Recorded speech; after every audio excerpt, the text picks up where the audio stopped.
Oh, so close. My heart's racing. Ah. Abby, how did she miss that one? You saw how she kind of like was trying to grab with her hands. Yeah. Sometimes they get a hold and then she get a hold with her mouth. And Yeah. You start rolling in the water, but it's escaped again. Ah, what a close call. So Abby, we're getting into another cat's territory, Estella's, who we saw last night. Will she hunt in Estella's territory? Yeah, she'll continue to hunt here. If Stella feels like she's gonna get too close to her kill, there could be a cat fight. Wait a second. Estella caught a caiman last night? Yes, she did.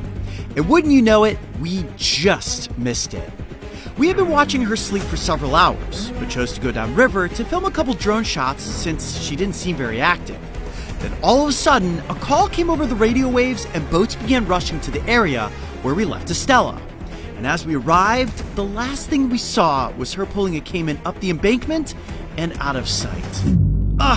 Talk about frustrating. We missed a hunting behavior. We missed a jaguar catching a caiman. We had the opportunity for the shot. We had it. It's unfortunate, but it is what it is. We got to move on, and we'll find a way to get the shot, and that's the nature of what it is. I imagine that these two have already encountered before, like their territories overlap. But when food's involved, it's a different story, you know, so. We'll see what happens.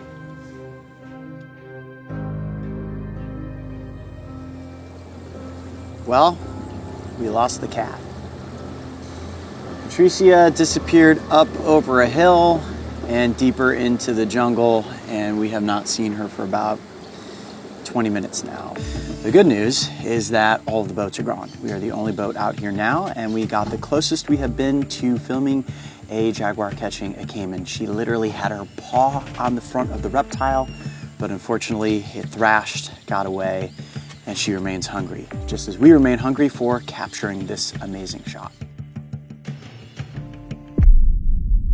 We are all so busy trying to fight for the life that we want that most of us never take the time to slow down and appreciate the very moment we are living in. The jaguar lives and dies by its daily moments. There are no opinions, no influences, no regrets for being anything other than exactly what they are: perfectly designed survival machines. Unfortunately, we never reconnected with Patricia. But 2 days after our departure from the Pontanal, our friend and wildlife photographer, Marlon DeToy, witnessed Patricia finally catching a caiman.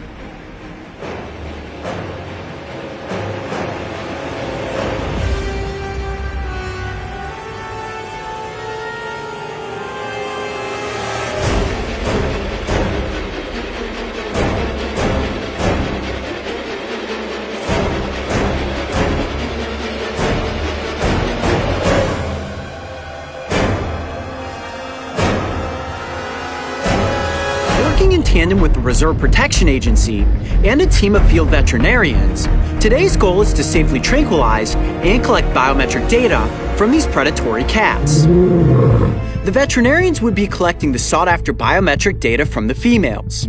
In human terms, this procedure is comparable to a checkup at the doctor. When it comes to lions, this includes pulling a small hair sample from the tail, checking body length, paw length, overall health, and lastly, microchip identification. That is a big cat right there. Look at that. Got this other female down right here. There's just lions laying around everywhere. Yeah, lions everywhere. Keep in mind, guys, these lions are just asleep. None of these animals are actually hurt. Here it is. Here's the male. That is unbelievable right there.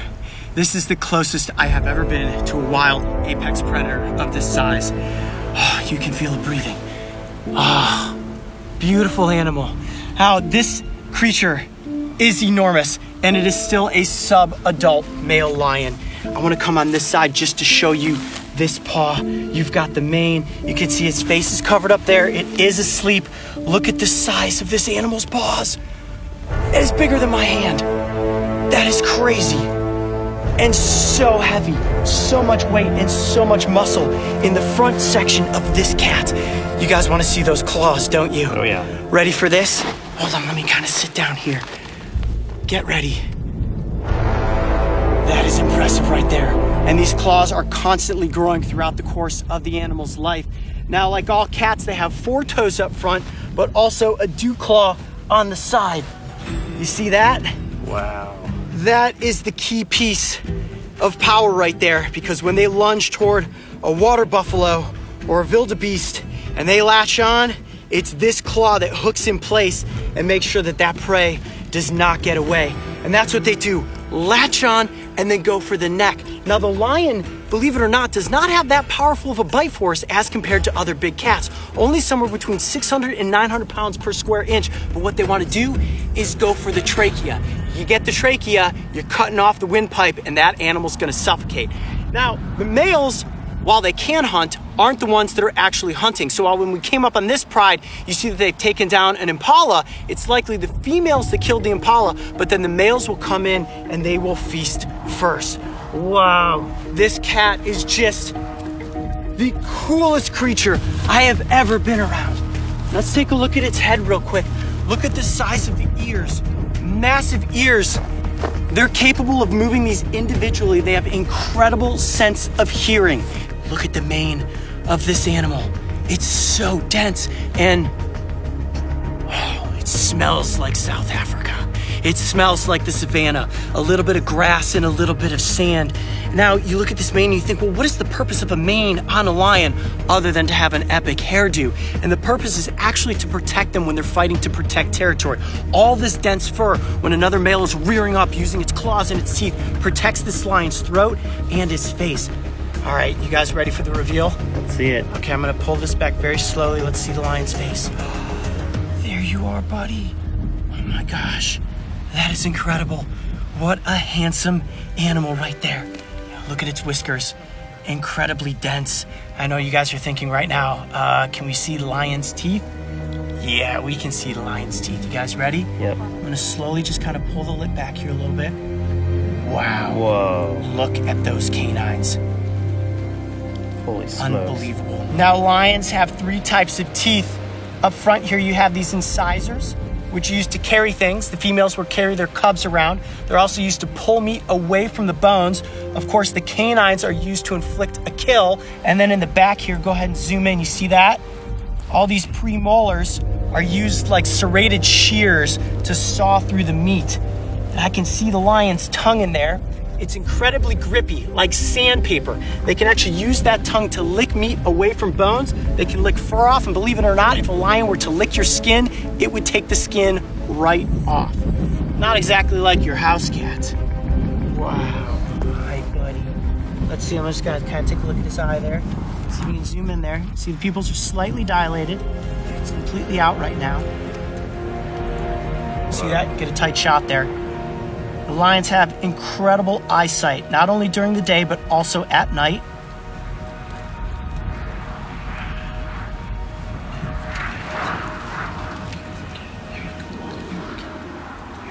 Look how big its head is compared to you. Massive. It's as big as your body. Can you imagine what it would be like to get an appendage of your body or your head stuck in the mouth of an animal like this? And keep in mind, guys, this is still a sub-adult. They get bigger than this. I'm guessing this lion's probably somewhere between 250 and 300 pounds. They can tip the scales well over 500. Okay, I'm gonna just flip this back up over its head so that the sun stays out of his eyes. Oh man, is your adrenaline rushing as fast as mine is? I'm just trying to stay calm, actually. Okay, we ready to collect the biometric data? All right, let's do it. Got to get the measurements on this lion. Okay, I'm gonna go all the way to the back side here. Okay. So we've got 123 and a half. Okay. 54. All right. Left Paw palm, measurements. 6. And this is important data for us to know. 8 Exactly the size of this lion's paws, so if they're out there and 5. looking for tracks, you know exactly which lion this is. You see all these kind of markings on the face. So over time will help you identify individuals. It's quite a striking one right here. Yeah. It is work. Let's go up. I think he's there already too.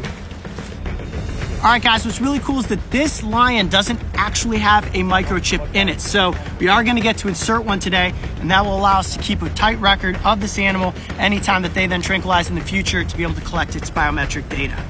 Wow, cool. All right, so where do you insert the microchip? Yeah, so the microchip's got a nice thick needle. It's about the size of a grain of rice. So I don't like needles. I don't do very well with needles. So we insert it right in the middle between the shoulder blades. Okay. So we just make a little dent of the skin. Okay. Put it underneath the skin. Ooh, just a little prick, right? It goes. Boom, just like that. Wow. All right, guys, well, it's time to apply the reversal drug so that this male wakes up and heads back off into the wild. But this certainly was epic. Getting to explore here at the Karica Game Reserve, tranquilizing 4 lions, getting up close to collect biometric data. I'm Coyote Peterson. Be brave. Stay wild. We'll see you on the next adventure. All right, time to wake up.